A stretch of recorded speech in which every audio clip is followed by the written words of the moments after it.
ফরজ গোসল না করে সেহরি খাওয়া যাবে কিনা? মনে করেন রাতের বেলা স্বামী স্ত্রী একত্রে সময় কাটিয়েছেন, এখন ফরজ গোসল করতে লজ্জা লাগে, শরম লাগে, কারণ ফ্যামিলির অন্যান্য মেম্বাররা দেখে ফেললে একটু লজ্জাবোধ হয় অনেক সময়। সেক্ষেত্রে এমত অবস্থায় সেহরি খাওয়া যাবে কিনা ফরজ গোসল না করে?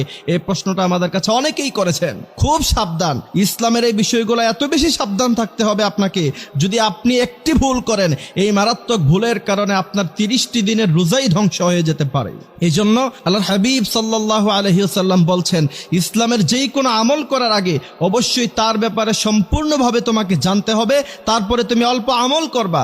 আখলিস দীনাকা ইয়াকফিকাল আমালুল কলিল, আমল অল্প হবে কিন্তু সেটা যদি সঠিকভাবে হয়, সহিভাবে হয়, তাহলে আল্লাহ তাআলা সেটাকে কবুল আর মঞ্জুর করে নেবেন। এই জন্য এই মারাত্মক ভুলগুলো যদি আপনি করেন, তাহলে আপনার রোজায় সমস্যা হয়ে যেতে পারে।